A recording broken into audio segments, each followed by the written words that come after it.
Oh, snap. Am I back on YouTube? You bet your ass I am. Hello, nerds, pranksters, DC fans, Marvel fans, Batman fans, Spider-Man fans, Trekkies, nerds, geeks, ladies, gentlemen, robots, AI. I'm back. Hello.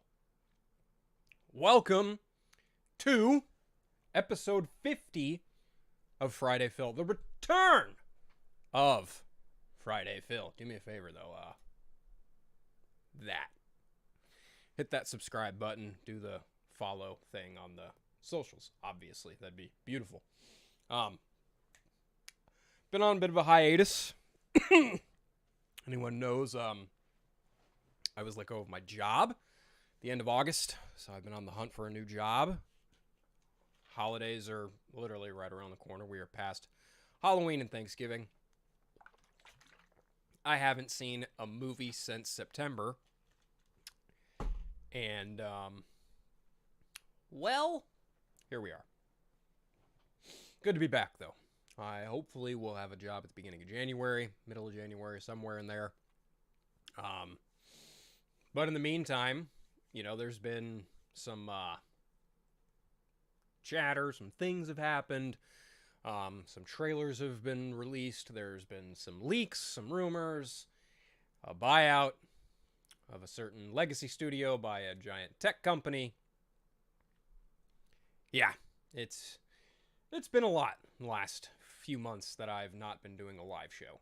If you've seen me on, Council Creators or Party Nation, you've probably seen me not really talking too much, but when I talk, I express myself accordingly.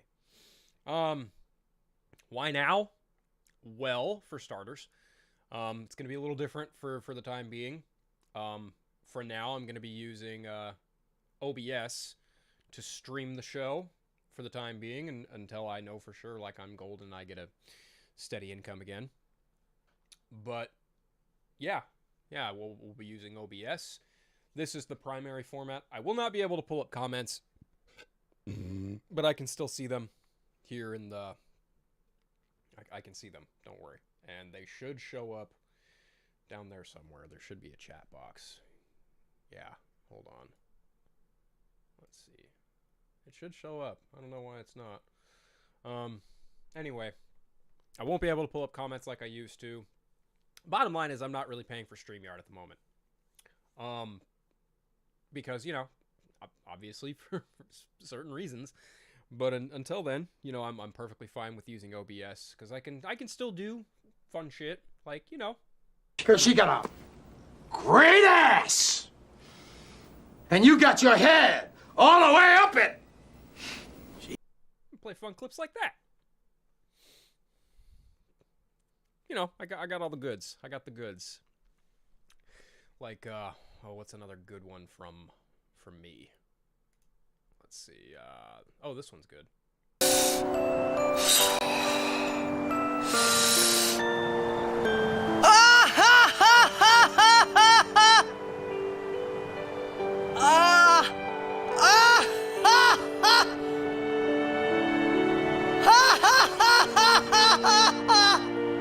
You probably shouldn't laugh anymore.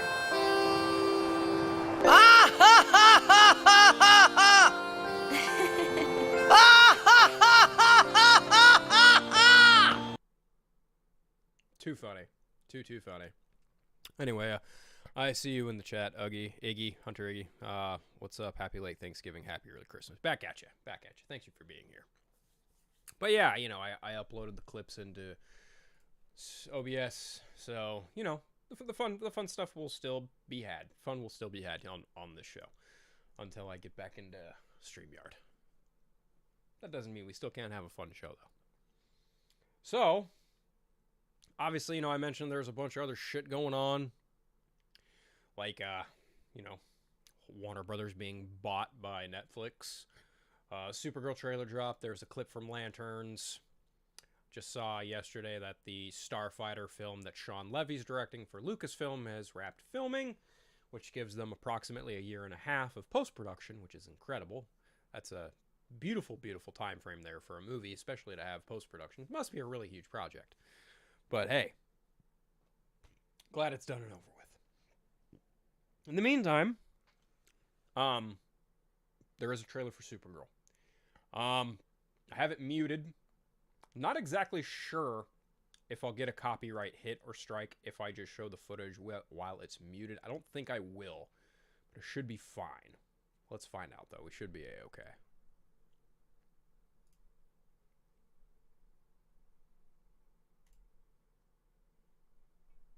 Turn the closed captions on and play. All right. The trailer opens with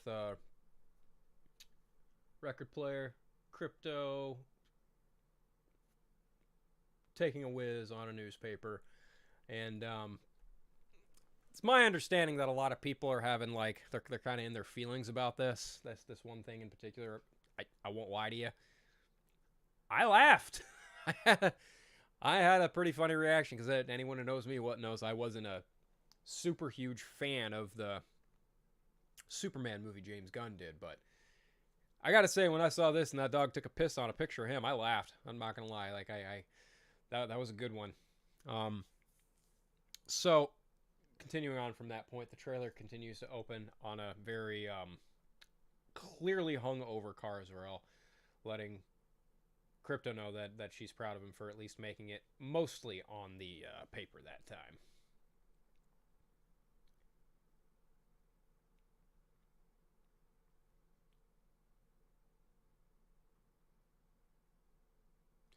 '23 will be the best year yet. So if I'm not mistaken, in the book, she was 21. Because the book this is based off of is Woman of Tomorrow. I believe she was celebrating her 21st birthday. They upped the age here. This feels very much like the opening of the movie. And it also feels like the opening of the book, where we see Kara-Zor-El in this bar, and she will likely encounter little Ruthie, played by Eve. Is it Ripley or Ridley? I don't remember the young actress's last name, but she has taken on the reins of that character. And it's there that they meet each other, and it feels like this is where the movie does kick off. So that's cool. I'm not really sure what a disco ball is doing in space, but hey, stranger things have happened. Mind you, this is all to the backdrop of the song Blondie, and let's be honest, babe, it's not a very high bar to clear. Oh, that's too funny, and she's talking to her dog. Now, the way that Kara-Zor-El gets wrapped up in Ruthie's shenanigans is by way of Crypto, because Krem of the Yellow Hills does something to Crypto, and I'm not going to spoil exactly what happens because it's a pretty big pivotal point in the story. And I don't doubt one bit, based on one frame later on in this trailer, that portion will be very pivotal to the plot of this film. Because, long story short, Crypto gets injured, and it's up to Kara-Zor-El and Ruthie to stop Krem of the Yellow Hills and find Crypto a cure. Obviously, they make it clear that it's directed by Craig Gillespie. And they give you the scene of the destruction of Krypton. And Ruthie asked Kara, how did it feel to lose everything in one day? And then Kara-Zor-El drops the most talked about line in this trailer. Krypton did not die in a day. The gods are not that kind. I think that is from the comic. I don't know. I don't have the book physically. I read it on DC Universe Infinite years ago when James Gunn announced his slate and what he wanted to do for the DC Universe. So it's been at least 3 years since I have read the book. Maybe a refresher is long overdue. But this looks very much like the destruction of Krypton while it's happening, and this I feel like this is from a panel in the book that feels very familiar. Now, if I'm not mistaken, I think you can maybe see Millie Alcock's character. You can see Kara, I think, right there. She's somewhere in here, I think. And she just screams into the void. I feel like also where we open up, I feel like she's in some kind of RV or camper too. Because that's what... Yeah, matter of fact, it's coming back to me. She has a ship that she's sleeping in space in. It's basically kind of like an RV in space. And that's where her and Crypto hang out. She's basically kind of like bumming it through the galaxy in Woman of Tomorrow. And she encounters Creme of the Yellow Hills and Ruthie, and Creme ends up stealing her ship. And that's why her and Ruthie go on this adventure, and that's why she's at a bus stop. A whole bunch of crazy stuff. It's going to be a fun movie, I think. Anyway, that's taking off. We get her coming down, and then we've got right here. This is where I'd imagine they probably meet. She threatens the lot of them, and we proceed to see some of them fight. And this right here is one Matthias Schoenaerts playing one Creme of the Yellow Hills. Now, if you know what Creme of the Yellow Hills looks like, you know that this is a far cry from what he looks like in the book. There's some clear creative changes here going on with the aesthetic of this character. I've seen a little bit of pushback on this. Not entirely like, I don't really care. I don't really think Creme is like a big enough character to get bothered by if they make a change to him physically. Like, it's fine. I'm not worried about it. Just make sure that the characters, as long as the character does exactly what he needs to do from start to finish from the book adapted into this story, should be fine. That's all he needs to do. Because he does something to Ruthie, he does something to Crypto, and that's ultimately what drives the plot forward. And I won't say here because I don't want to spoil the story for anyone who wants to go read it for themselves. But yes, that is Creme of the Yellow Hills. We see Ruthie, and that sword, I like the way that sword looks. It's pretty cool. Pretty cool looking sword. It's a very prominent thing from the book, too, that Ruthie carries around. And there's Crypto, clearly damaged. Now, I want to go back here really quick to one shot in particular, and that is this one. Now, if I am not mistaken, in the book, Creme gets some kind of like solar flare device, but here's the kicker. It's not just any typical solar flare device. It's like a solar flare equipped with green kryptonite. Basically, what he does is he launches a kryptonite sun over one planet, and it weakens Kara to the point where Ruthie has to take care of her. And I think that is absolutely what this scene is. That is absolutely what is happening here. This is, in my opinion, if I'm wrong, I'm wrong, whatever. But I think they're absolutely adapting that from the book in this movie. They're going to do, and I hope I'm right. I'll be happy if I'm right. If they do the green kryptonite sun, because I think that's what it is. I could be wrong, but I'm pretty sure it's like a green kryptonite sun or some shit. It's something like that. But it's like a green sun that basically radiates the same energy that kryptonite does, and it weakens Kara to the point of like near exhaustion and death, and Ruthie has to fend her off from all manner of life on this planet. It is insane. So I hope they do it. And that's what it kind of feels like. The sky is green. You see it there. The sky is green on one side. It is clearly orange on the other. So we shall see. Or maybe he dumped them on a planet with a green I don't remember. See, I should have been the smart guy and read the book before I came on here talking about the trailer. But here we are. No time to waste. And there is the main man himself, of course. Quick shot of Ruthie, of course, asking Kara about Superman. But there, right there, is the shot of the main man himself, Mr. Jason Momoa, as Lobo. And I must say, this one little bit, this second and a half of footage of him, I'm cool with that. I can't wait to see more. Hopefully we'll see more soon. It's going to be great. So Ruthie asked, what's Superman like? And Kara tells her, he sees the good in everyone and I see the truth. And then we get the moment, why did I click out of full screen? Come on. We get the moment of her and, doing the Superman pose up in the sky, etc., etc. Now, I wonder if they changed the ending from the book to the movie, because that may just be an action sequence. It's been a while since I have read the book, so I'm not completely fresh on the details of all of it, but I feel like that probably is a big action sequence, because the ending is a very interesting interesting turn of events.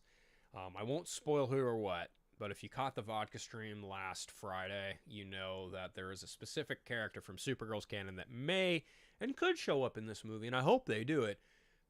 I will also say that the concept of the character is wildly abstract, and I'm not quite sure that that is going to be something that is adapted in live action. But hey, if it does happen, it happens. I've seen stranger shit in a comic book film. But overall, that Supergirl trailer, I liked it a lot more than that. I like that trailer more than I liked all of Superman. I'm excited for this movie.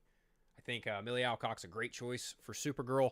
I think that this is really. Oh, see, there's the chat right there. I have it pulled up on. I don't have it pulled up on the other thing, but I've got it pulled up on the stream here. But yeah, you guys can kind of see it.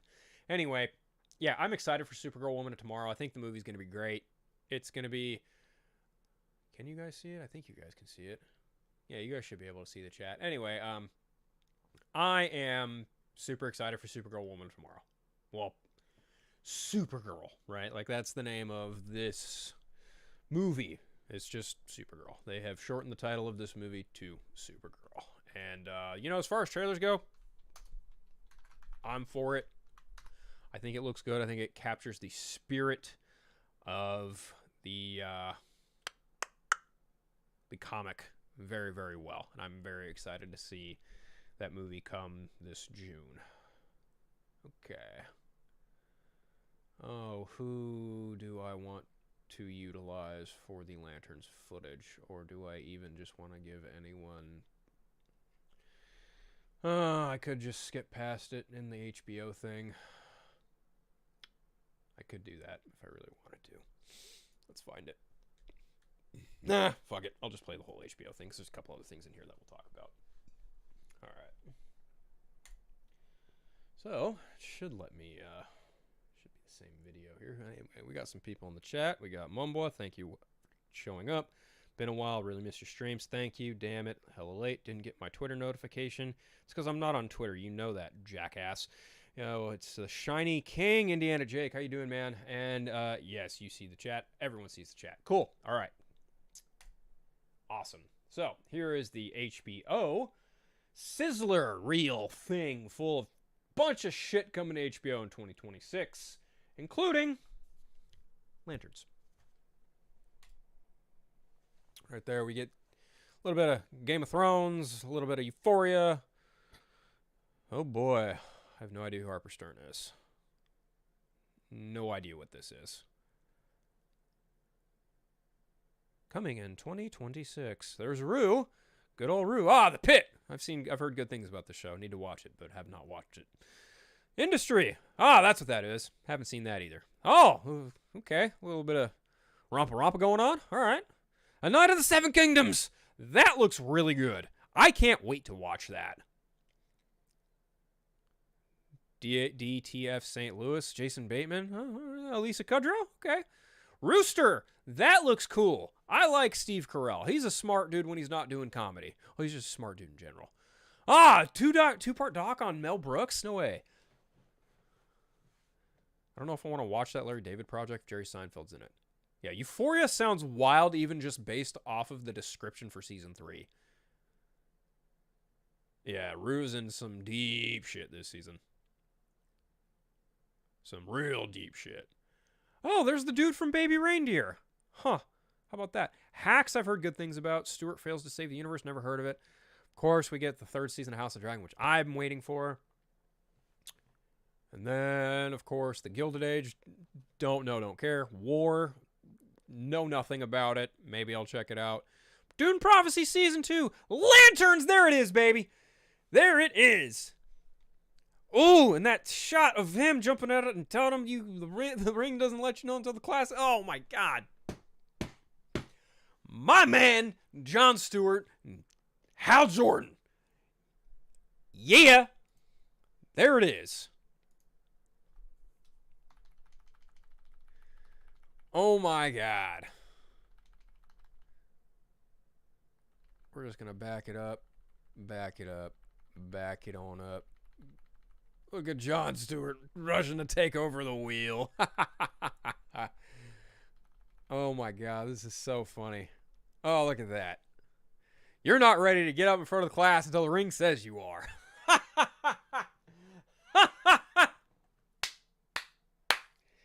That, my friends, is Hal Jordan mentoring a very young Jon Stewart, and I'm here for it.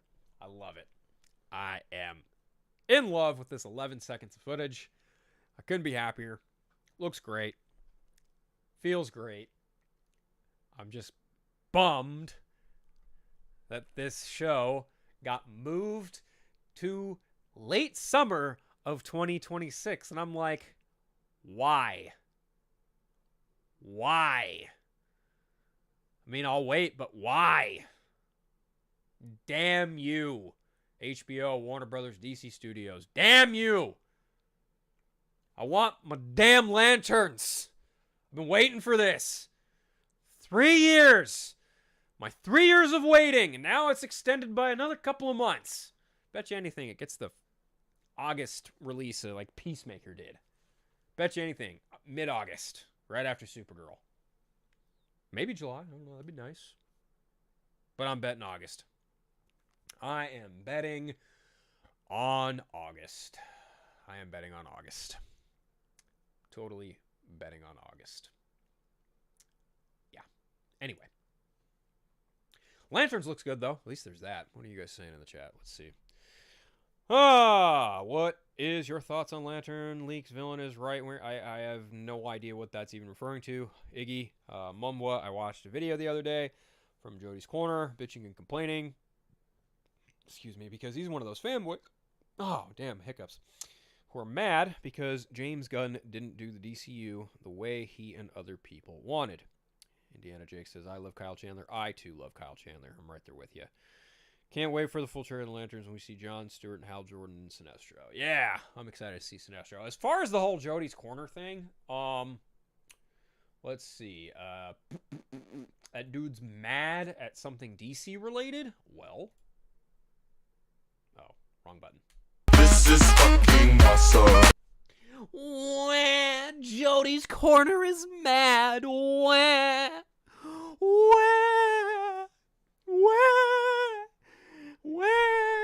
why don't you cry with the Snyder cult? Cry with them. Cry with them. Cry with them. I don't care. Cry louder. You want to hate James Gunn because he's not doing the DCU you wanted to? Boo-hoo. Cry louder, bud. Cry. Cry. God, my God. Geeks and Gamers tried going after him, and he just shrugged it off. Listen, guys. James Gunn's got the nerd crown on right now. The man is untouchable, okay? I'm not even trying to be, like, facetious. I'm not trying to be silly. I'm not trying to be jokish. I'm being real. The man is the head of DC Studios. He is a comic book fan. He is a fan of 80s comics. He knows, you know, the source material. And I use that term very loosely because he knows an era of the source material. Maybe he's even read further back into the Silver Age. Maybe I'm wrong. I don't know. I've never actually, like, had a sit-down conversation with a guy. He seems like a nice dude, but I'm not particularly fond of a lot of the creative decisions he's made in his movies. But that doesn't make him a bad person. That also doesn't make him a bad creative head either. And I think some decisions he's made are kind of like, oh, well, you kind of deserve that one. Others, I will say, like approving a script for a Supergirl movie in a time right after The Flash, when that movie bombed with a version of Supergirl in it. It's kind of a bold move, Cotton. Let's see what happens. But yeah, dude, I think adapting that particular story as a movie, it's a bold idea, and I think it's going to pay off for him. I do. And I'm not a fan of that Superman movie, but I acknowledge I'm in the minority on that. But hey, we'll see what happens in June. I think the movie's going to be pretty effing cool. IMO. Who else we got? Harrison James joining the chat. What up, Phil? Chat, happy holidays. Yeah, I feel the same way you feel the same way about Gunn as I do Nolan. See, William, here's the thing. Like, I look at Nolan's Batman movies way differently than I did 15 years ago. I guess it wouldn't be 15 years ago. It'd be more like 13 years ago. More than a decade ago. I look at those movies a little differently now because, like, I look at the comic book genre way differently now. Because long gone are the days of people like a Christopher Nolan or a Zack Snyder getting, full free creative control over doing what they want to do. And James Gunn absolutely has that. The thing is I'm just not particularly fond of his style, some of his tones that he uses, and his humor. Ultimately, that's really what it boils down to. And a lot of that stems from what Marvel Studios has cemented as superhero cinema in the last, 2008, 2025. We are coming up on almost 20 years, 17 years. The game has changed. The landscape has vastly changed, as I always say. Even the theatrical landscape and the streaming has completely just into something. It has evolved into something entirely different, as has the comic book genre. A lot of people feel like it is largely the same. And I feel like James Gunn, there is a trifecta there of comic book films should be this way with these tones and this humor, and the trifecta of movies it encompasses usually involves something along the lines of the following films: The Dark Knight, Guardians of the Galaxy, Avengers, Superman 78, and I feel like I'm missing one, Batman 89. Comic book films are held to those film standards, and Marvel Studios has made a complete empire on more of the same, but doing more of the same in a different way. And when it came to making the DC Universe, they approached things doing it differently. The problem was general audiences were so accustomed to what Marvel has been doing, they compared what the DCEU wasn't doing to Marvel. And that's why we're already in a reboot stage for DC, and why Marvel is now even getting to the point where they are resetting because their house is too big. And they need to kind of clean up their continuity a little bit. It's getting a little too big to follow. Frankly, for the best. But also because Marvel, in wake of COVID-19 and wake of Bob Chapek doing what he did, they pushed out a large portion of content that went largely unchecked in the development stage, and it really soured fans who were invested post-Endgame. There's no direction. And when Warner Brothers shot themselves in the foot after Justice League, there was no direction there. It's really just a case of bad management. And when you want to talk about bad management, let's just jump right into the bad management of the topic of conversation. Let's talk about the Netflix Warner Brothers merger, guys. Because I wish I had box office banter for you, and I just don't. Because, again, I haven't been to the movies. I don't know. I saw today that Avatar got $12 million in opening previews. It's projected to make a ton of money this opening weekend, and that's great. Other than that, I have not been paying attention to the box office because, again, I've been dealing with other things.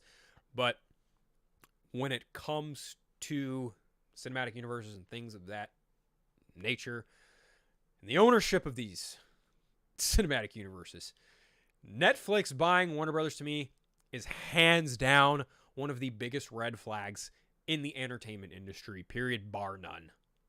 And I don't doubt some people probably feel the same way. Let's see. What is everyone saying in the chat?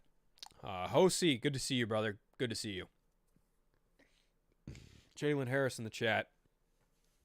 The James Gunn conversation is so toxic, full of haters. It makes the fandom so hard to be a part of it. And I'm saying he doesn't deserve criticism, but some of the takes on him is so bad. Again, I'm hoping for the best for the DCU and DC, but it's just some of the takes on him. Oh, sorry. It's just hard to talk DC with so much in fighting. I agree completely. I feel like a lot of the takes against him are very narrow-minded at best. That does not absolve him from criticism at all. I can even admit that I have very different tastes when it comes to comic book films, and I have openly admitted multiple times, like, the further he gets along in his comic book filmography, the less I like, because the evolution that his filmmaking has taken, especially with comic book films, I'm just not digging it. I wasn't really too keen on Superman. The Suicide Squad really didn't sit well with me, and I liked Guardians 3, but I think, like, Adam Warlock in that movie is a massive black eye on that film. Like, he's such an integral character to Marvel Comics, and I think that the depiction and the portrayal of him is just reduced to a, bumbling idiot who's strong, and I don't really like that. So, again, preference all that shit. But Mumboy says, plus, if you don't saw the photo from Entertainment Weekly, but they show a photo of Matthew Lillard, Daredevil Born Again Season 2, sitting at the table. I did see that. That one looks really cool. Very much excited for Daredevil Season 2. Obviously, Kristen Ritter's returning for that show to reprise the role of, damn it, Jessica Jones. Had to think about that. My Facebook timeline is filled to the brim with DC fans attacking each other. Then you get an Instagram post with Gunn and Snyder kind of going, hey, buddy, good times, eh? I know, right? Like, Zack Snyder can post a picture, and they have to do the, like, sensitive content because it's technically like an infant child and it's a zombie baby.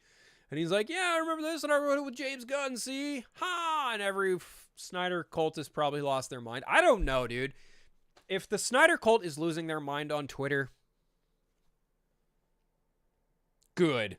They need to. Matter of fact, I know because Lance and Chainsaw and Dave, they all tell me like, "Oh yeah, they're excited about Netflix buying Warner Brothers," and I'm like, "Okay, they're in for a rude awakening." And they are. They really are. Listen. If you want, I need to take a drink because my throat is parched.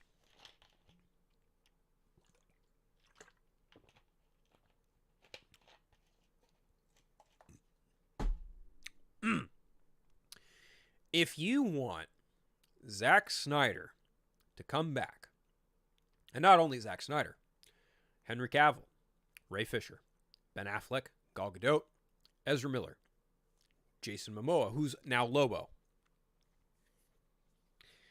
You want all these people to come back 10 years after the fact to come make 2 movies.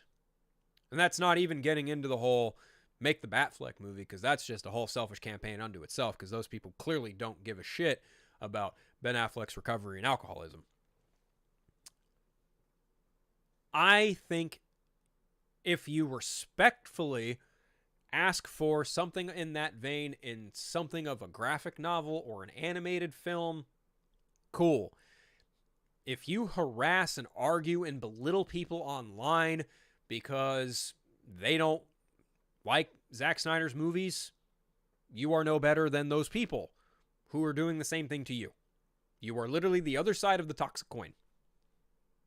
I can't be any more clear about this. Because James Gunn and Peter Safran have said, we're sticking around.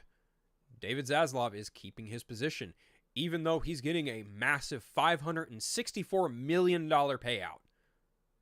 Golden parachute. Listen, if putting up photos of his films and then taking the DC ones and spinning a narrative is your thing, I've got thumbs up for you, truly. You might not get a subscribe, you might not get a follow, you're going to get a thumbs up. Like, good for you. You are putting in the effort, and I applaud you and I respect you. Zach is he's in post-production on a movie called The Last Photograph right now. He is coming off of Rebel Moon Part 1 and 2. The relationship with Netflix is questionable at best. I mean, he is an auteur filmmaker. He has said as such the only thing he wants to do now is make a Dark Knight Returns film. And I welcome that. If Zack Snyder wants to make a DC movie and that's it, cool. If Zack Snyder wants to make his 2 Justice League movies, cool. I know for a fact that he has said on more than one occasion that he'd be more than happy to do it, and that's totally cool. But at the same time, there's a lot of logistics, legality, and other people you have to take into account for that. And I know a lot of people are kind of clinging to this hopeful idea that somewhere down the line, James Gunn can reunite everyone in some kind of like Crisis Infinite Kingdom movie or some shit. I don't know. I don't think that's the game plan at all. I think James Gunn and Peter Safran deliberately came in and wanted to do their own thing, which they are well within their creative right to do. It just sucks if you're a fan of Henry Cavill and everyone else associated with that version of the Justice League. But if you're liking this new version of Superman and you're excited for Supergirl, fucking more power to you. I'm excited for Supergirl. I'm excited for Lanterns. Man of Tomorrow? No, not really. Not particularly, no. Matter of fact, I'm not even trying to say that to be an asshole. I'm just being honest, okay? I saw the first movie. I don't know that I need another James Gunn Superman movie. And that's totally fine. Movie ain't made for me. It's made for a completely different audience. Superman has a different person in the suit every generation. So, at this point, when it comes to the ownership, when it comes to Netflix owning everything, yeah, no. I think Ted Sarandos is going to look at Peter Safran and James Gunn and be like, here you go. Need more money? Okay. Have fun. Don't worry. You'll be fine. But after 2029, Batman Part 3, Netflix in a week. Promise you. Kitty cat getting into shit. What are we going on in the chat? Lance! Good to see you, bud. Jalen's mixed on the Netflix deal. Indiana Jake says the same. Let's see. Do you think Batman has ruined the Batman character from being realistic? No, I don't. Hunter, I'm honestly tired of realistic Batman. I'm kind of right there with you. I'm a little sick of... I'm not really sick of realistic Batman, but I can understand the... Okay, we've seen this enough. I can understand that. I'm interested in seeing which villain Matt Reeves is going to introduce in Batman Part 2. At this point, I'd rather have Scott Snyder give me 12-issue maxi series with spinoffs. Yeah, I'd be down for that. I'd sell the shit out of that. Ah, there it is, everyone. Capitalism. William only wants the Snyderverse restored if he can make money off of it. Just kidding, buddy. I know you love this stuff as much as everyone else. Anyway, I think the best case, you have Gunverse in cinema, Snyderverse on Netflix, probably in animated form. If that. I mean, hey, Teen Titans Go made a pretty solid case for, hey, this can happen in animation. It can. And it can. It absolutely can. Matter of fact, I think either that or a comic book, that's your best bet. See, William even brings up his can I highlight that? Can I just bring that up? Will it pop up? No, it just says go to channel. Darn, oh well. Anyway. Yeah, man. I'm totes my goats cool with whatever Zach wants to do. But as far as this whole Netflix owning Warner Brothers thing, yeah, big red flag. Big, massive red flag. The theater industry is going to suffer starting in 2030. The physical media market is going to dwindle even faster now. So anything you want Warner Brothers physical, like, say, Superman, Man of Tomorrow, get it while you can. Because after 2029, I promise you, Ted Sarandos is going to be like, all right, time's up.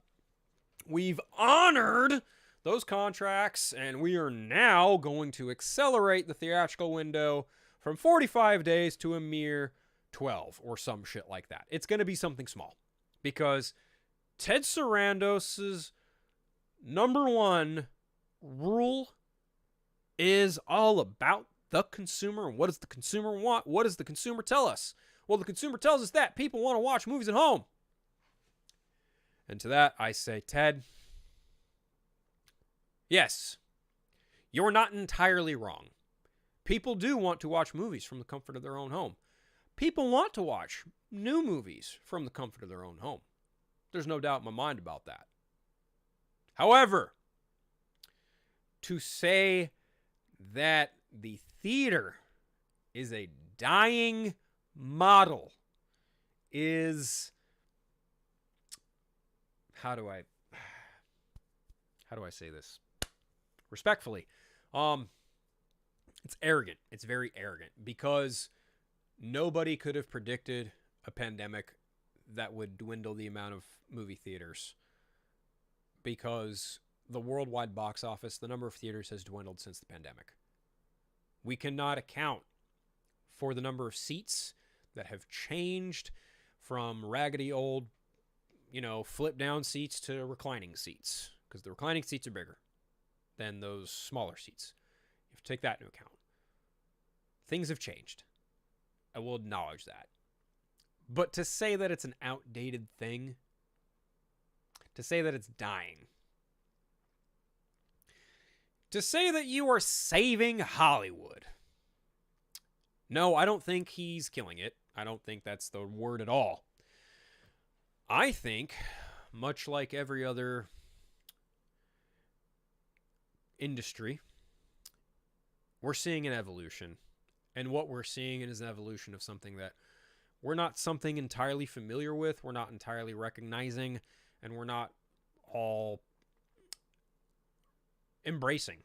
And I'm not really ready to embrace the, oh, I can't wait to watch this new movie from the comfort of my own home, because as a young child, I still hold on to that sentimentality of, wow, I get to go see this big brand new movie in this really big epic scenery with all these different people that I do not know, and there is a collective shared experience here of something beautiful.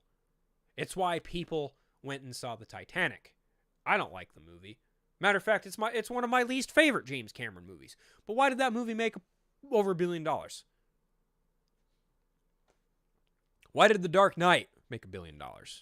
Why did all 4 Avengers movies make $1 billion? Why did Top Gun Maverick make $1 billion? Because it's about the surprise, and it's about the experience, and it's about the presentation. Keeley from IMAX just posted an Instagram photo of the brand new camera they used to film The Odyssey in entirely. Christopher Nolan filmed The Odyssey in its entirety in nothing but IMAX cameras. That movie needs to be witnessed in IMAX. I'm probably going to go see that movie in IMAX. Because that's the kind of respect that movie deserves. Now, if Ted Sarandos tells James Gunn and Peter Safran, hey, make an animated Batman movie or an animated Batman film or an animated Batman series, whatever the fuck, on Netflix that I can sell, yeah, it's probably going to be there pretty quick. Right there, immediate, fast. All 7, 8 episodes, whatever. It'll get talked about, and then nothing. Guess what? That just happened. You want to know with what? The TV show Bat Fam. It came out a month ago on Amazon Prime. People talked about it for like 4 days. It's Christmas.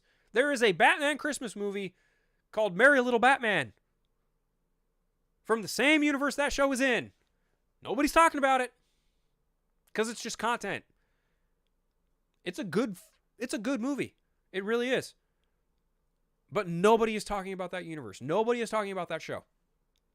Hell, I barely even see from time to time people asking, where's Cape Crusader Season 2? There is no anticipation, excitement, or imagination anymore, guys.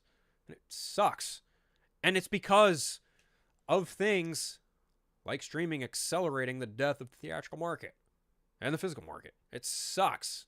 It sucks that everything is commodified. It sucks that everything is being accelerated. It just really sucks.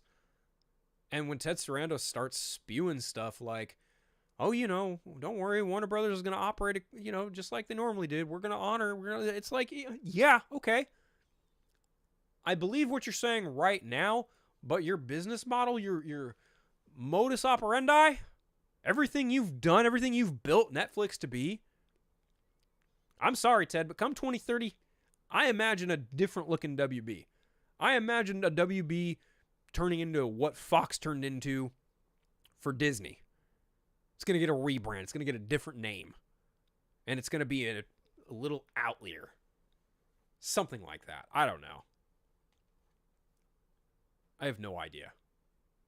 All I'll say is the slight silver lining in this is the sweet tears of David Ellison losing the Warner Brothers bid because he couldn't get credible funding. You loser.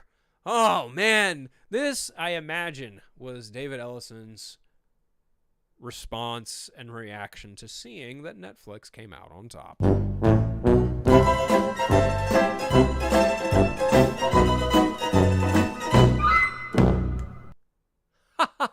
David Ellison, that's what you get, buddy. That's what you get. That's what you get when you try and pull a hostile takeover. Hey, maybe if you didn't take over Paramount and have someone axe the Last Ronin movie, maybe I'd be slightly more sympathetic to your cause. Actually, no, that's a goddamn lie. David Ellison is a creep 9,000. Just, no, absolutely not. No. Paramount buying Warner Brothers was just nope, no thanks. That would have been just a bad idea. That would have been an equally bad idea. I'm sorry. All the crossover potential between TMNT and Transformers and all that shit. Cool, whatever. No thanks. I'm good. I don't need none of that shit. I don't need David Ellison being in charge of Warner Brothers. That's just a no-go. And don't even get me started on the politics of it all. That's a whole other separate non-nerd conversation, which is unfortunate because the current administration continues to seep into our nerd conversations every so often, and it seems like they are probably going to pass this merger through, much like the last administration with the same president did with Disney Fox. White cheddar popcorn, anyone? This stuff is actually really good and good for you. Sorry. I really shouldn't be chewing on screen. Scott, if you're watching, I apologize. You're disappointed in me. I accept the disappointment. I will try and be better. But I can't let the popcorn go stale.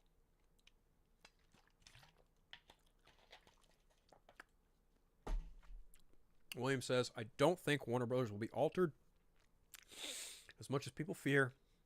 Due to greed reasons, would devalue too many revenue streams, wouldn't be cost effective. Well, those statements for the Netflix business model don't fit for the new reality. Just my opinion. I don't know about how much it's going to be altered, per se, operationally, in terms of people in charge. I do think that with time, Warner Brothers movies theatrically are going to have smaller windows, and then they will go to Netflix. That's what I think is going to happen. Regardless of how big budget they are, regardless of who directed it. I think regardless of however many theaters it stays in, it will go to Netflix within 2 weeks after 2030. See, I think a lot of people are imagining this panic is going to be immediate once the merger finalizes, and that's just not the case. Legally, that cannot happen. Legally, when they take control, when Netflix owns Warner Brothers come mid-next year, when this, or rather, in 27, when this thing irons out completely, day one, if Ted Sarandos really wants to, I'm not saying he will, I'm not saying he won't, but if he really wants to, he can pluck Mike DeLuca and Pam Abdi from their roles and put whoever he wants in charge of Warner Brothers. He can put Dan Lin in charge of Warner Brothers Pictures. And he can do that with Warner Brothers Pictures, New Line Cinema, even DC Studios. William, you've even said this yourself when it came time for David Zaslav to come in and clean house at Warner Brothers. This is no different than that. I'm not saying it will happen. I'm not saying it won't happen. I'm saying there's a possibility that it can happen. It happened with Paramount, too, when Paramount merged with Skydance. People of old were pushed out, let go, whatever. Power was consolidated. Roles were shifted. This happens with mergers. This is a no-brainer. Like, I don't disagree with you that any immediate...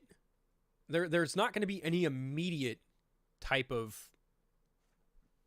meddling. There we go. That's a good word for it. There's not going to be any kind of immediate meddling. There's no reason to. As far as... Let's talk DC specifically.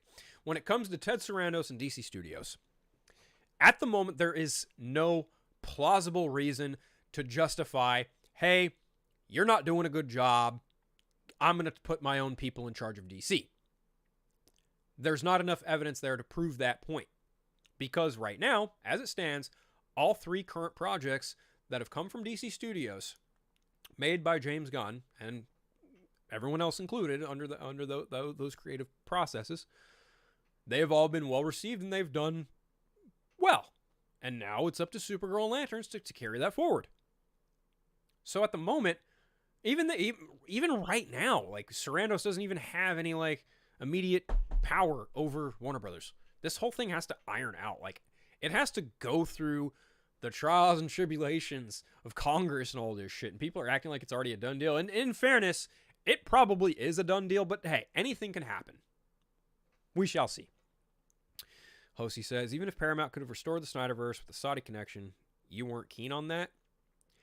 I don't know that Paramount was going to do that either. I have a really hard time thinking that no matter who would have ended up buying WB would have taken the time to restore the Snyderverse in some regard. Honest to God truth, I think they are better off just adapting that as comic books in a couple years. That's my opinion. Because you can draw a picture and have it look like Ben Affleck and Henry Cavill and Gal Gadot. Like, you can draw these characters to look like actors and actresses. They did it with both a Superman and a Batman comic based off of both Michael Keaton and Christopher Reeve. It is 100% possible. The problem is a lot of these fans are just really greedy, really ignorant, and they use the internet very inappropriately. And they have a very small, flawed, yet basic fundamental understanding of how some of this shit might work. So they feel emboldened and entitled to express their want. And ever since the Snyder Cut has been released, some of them have taken it a bit too far, and I won't disagree at all. But I do think that Universal, Netflix, Paramount, doesn't matter which one of them. I don't think any of them were going to ever restore the Snyderverse at all. When I became a gym fiend, popcorn also became my go-to snack. Yeah, especially white cheddar smart food popcorn. It's delicious, 100 calories. It works for me. Do you follow a YouTuber named Sean Stackhouse? I know Stackhouse because he's been on Council. I don't think I follow him, though, on YouTube. William says, smaller windows are going to happen with or without Netflix. Any after 2 week starts, drop off to become logistical concerns, screen available. You're not wrong. I just think everything's going to really start to accelerate by 2030. Because why else would he throw out that date of 2029 honoring things with Warner Brothers right now?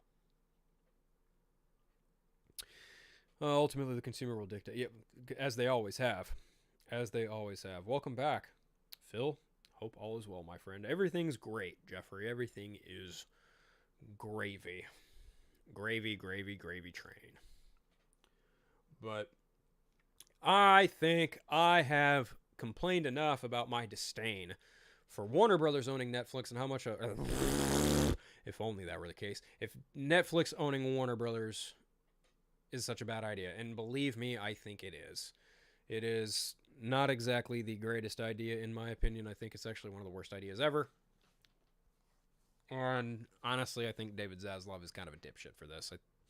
After such a record stellar year for your studio, you're just like, okay, let's sell it.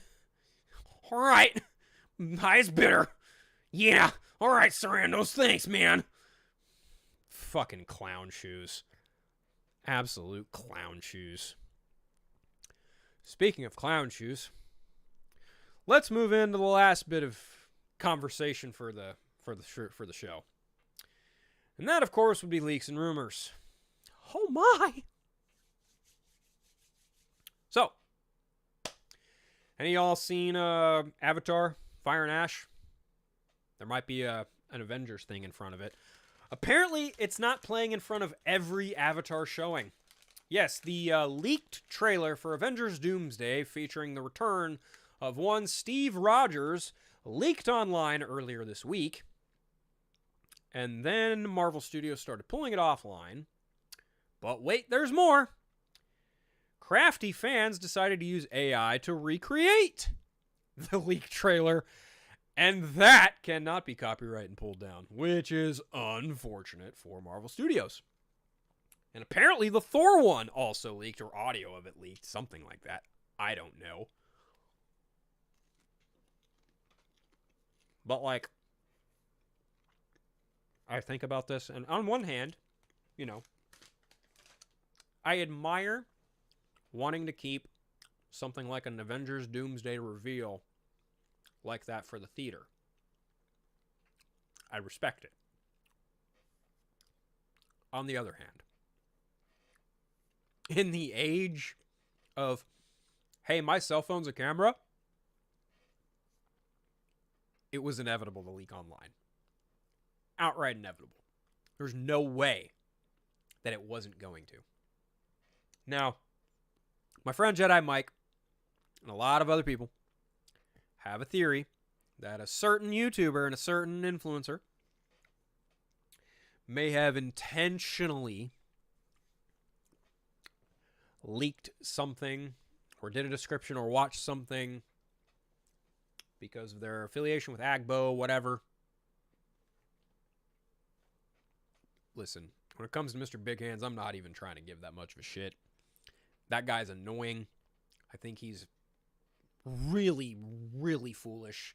I think his crew is even more embarrassingly foolish. Like, that guy is so super fake.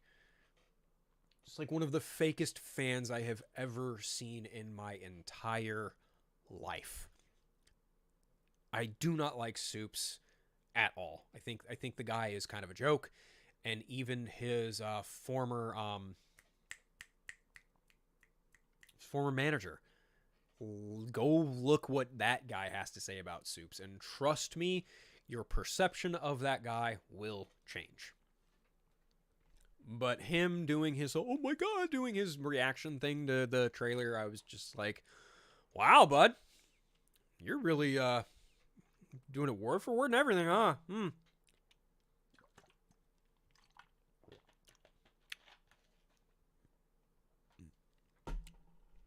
I mean, I have a really just hard time remotely paying attention to other people who I don't actively talk to.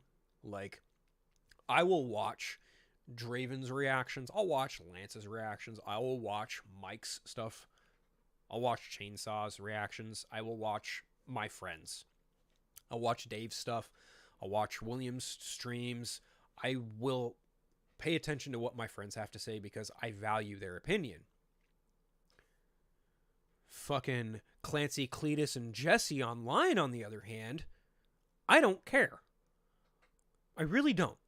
I really don't care. Or Soups, Grace Randolph, any of them. I don't give a shit. But that just goes into the next part of this whole debacle of the leaks of it all, right? The leaks. Everyone's leaking everything. Oh my god, leaks. Holy shit. Where are these trailers that were supposed to be online, right? But I was told on Threads by screenshots from people on Twitter that, oh, guess what, guys? We're getting not 1, not 2, not 3, 4 Avengers trailers. But the 4th one, that'll be the one, and it's coming in mid-January. But don't worry, they're releasing them every week. This news comes from fucking Daniel RPK. Well, it's Friday. No Avengers trailer. At least not online. As far as I know, you can only go see one in the Avatar Theater. So, I don't know why people continue to give people like him such a pass. Like, he actively, read between the lines of what these people are saying, please. Oh, I just got an update. No, they didn't. They did not. They might have someone who is a friend of someone. And it's a big game of dirty telephone is what it is. Here's another example, guys. Guess what? guess what? Here's a fun one. You all know what's coming. Maybe the problem is the fuck puppet delivering. Oh, yeah? Every single time I see people sharing stuff from him, from Snyder. Like, dude, Jeff Snyder 2 weeks ago literally tried to tell people, oh, the only reason Scarlett Johansson is circling this role is because Emma Stone passed on it because they're casting a redhead because of the conversation surrounding the Phantasm. What does he do this past week? Oh, she's playing Gilda Dent. That's what I heard. What? How?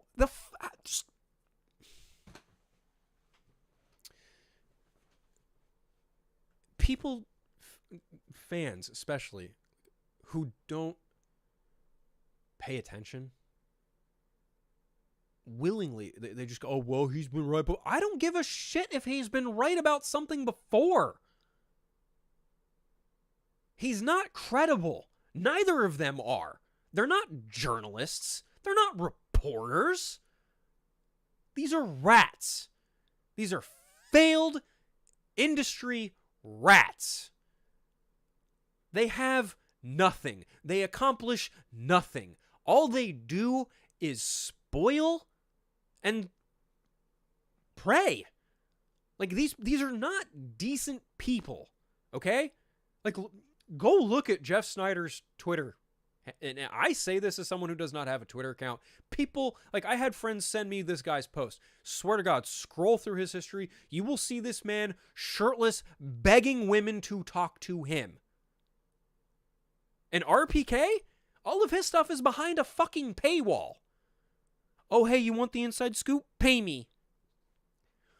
What kind of fat ego little bitch behavior is this? Seriously. I mean, Jeff Snyder's been ousted from so many different outlets, and yet so many people online are like, oh man, he's got the inside scoop. F the rest of them. We're talking about the same guy who deliberately takes other people's scoops and tries to pass them off as his. These people are nothing in the entertainment industry. They are grifters. They are ugly. Ugly human beings. And I allow and welcome anyone to clip anything I've said, send it their way. By all means. Oh, they live rent-free in your head. No, they don't, dude. But I see all this shit every day when I scroll through my timeline on Threads or even on Instagram. I see people regurgitating their bullshit. So no, they don't live rent-free in my head. But unfortunately, they live rent-free on my fucking feed because of their dumb bullshit. So for anyone who's new and anyone who doesn't know me, let me just make this abundantly clear. I don't like Jeff Snyder. I don't like Grace Randolph. I don't like Daniel RPK. I don't like what they do. Because what they do is they prey on fans. And it's disgusting and it's fucking ugly. And they are fucking ugly people inside and out. Same with Soups. Fuck them all. They're all a bunch of fake people. Nothing but fake people who cling to their online identities. Nothing more, nothing less.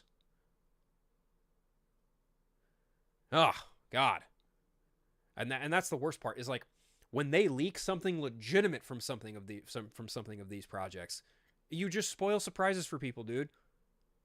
And then what? You get to fucking hold your ears up like the devil and put your nose up and be like, congratulations, you're an asshole. You're a fucking asshole. And I've let people know this. I have no problem letting people know to their face, hey, you're a fucking punk. You're an asshole. What? Like, I will tell it to you straight.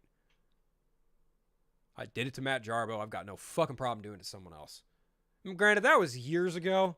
I don't even fucking talk to Jarbo. I'm not even on fucking Twitter anymore. That was all beef regarding fucking Zack Snyder. That's all fucking dead and buried. But point is like, I have no problem telling you, yo, you're a piece of shit. No problem at all. There's a reason why Jeff Snyder blocked me on Twitter and then fucking DM'd me on Facebook, because I got under that dude's skin. Big screen leaks, my time to shine. Fuck them all, man. These are people you should not be paying attention to. These are accounts you should block actively and ignore. But that's just my opinion. Fuck that whole clown emporium of fucking people. Oh, man. Let's see. Adding Loki, apparently. Skipping these leaked trailers, people like Soups and Jeff Snyder will do anything to get noticed by Hollywood because that's how desperate they are. You are correct. You're 1,000% correct. Mumboy, you were 1,000% correct there. Harrison James says, most egregious part is people like RPK also make money from Patreon and newsletters based on their reporting. Yeah. If you have to break a story behind a paywall, you're not breaking a story, dude. You're making shit up so people will fucking come flock to your bullshit. Fuck you. You're a punk. Rank amateur, nothing more, and you will never, ever, ever be anyone notorious in the news industry. And hell, I even say that about Humberto Gonzalez because everyone knows that dude's a fucking slime ball. Everyone knows that guy's a fucking slime ball. There's no way he's getting anything better than the rap. That's why he's there. He made a whole career built off of bullshit, and that's why he ended up at the rap. Because the rap is the shit rag of Hollywood trades. And that dude is a shit bag. God, I love talking shit about people that I just can't fathom online. How funny is that?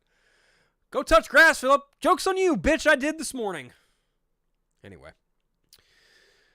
Oh, man. I think the fourth one will be released online. I don't know about that. Scoopers are the same level of scum as paparazzi. Ain't that the fucking truth? I'll give you that. Whenever I go to Movie Madness and Entertainment, I say to Max, why do you listen to Jeff Snyder videos? He's not right. I like Max. I think Max is a great guy. I think some of the people Max pays attention to are less than stellar. I also don't understand why John Rocha continues to have that ass clown on his show. That, to me, is the most, like, huh? Type of thing. Like, why? Why do you give this guy a fucking platform? Then again, you know, Dave platforms me every Friday, and I'm a fucking asshole, so I don't know. I don't make the rules, I just make friends. Anyway. I'm not a real fan of these leaks. At all. As far as Avengers Doomsday is concerned, that movie comes out like a year, 363 days from now, something like that. So whatever comes out between now and December of next year, yay. Cool. Yippee. Steve Rogers is back, I guess. Cool. They made it very clear. He is Steve Rogers. They did not say Captain America. Steve Rogers. So, I'm fine with it. I don't care. A-okay. Totally fine. We'll see what happens with the movie. We'll see when a trailer inevitably drops from that. But, oh wow. We're already over an hour. This is usually where I like to put a pin in it. I think I've talked enough shit today. You know, in case anyone forgot to do the thing before, do the thing again. Hit the button, like, subscribe. I am going to go prepare to take care of my nephew for the evening. He'll be here in a couple hours. Probably going to play some Pokemon in the meantime, too. Hit that like and subscribe button. Listen to my podcast. I got a Batman podcast, The Eternal Night. My buddy Phil Walsh and I did an episode regarding the Warner Brothers Netflix thing. So if you want to listen to me bitch more about that, listen to that there. If you guys are feeling really generous, tip me on PayPal or Venmo. You don't really have to. That's just, it's just there. But I will probably see some of you later if I go to the vodka stream later tonight. We'll see. If I do go, it's probably going to be late. Because, again, I have to watch my nephew until, like, 9 o'clock my time. But, yeah, guys. This has been fun. It's going to be fun doing this again. I actually don't have any show notes in front of me. I actually did all this off the top of my head this time. So there's that. yeah, I just made the thumbnail and I just went off the thumbnail and I just decided to talk all the shit that I just talked. So, boom.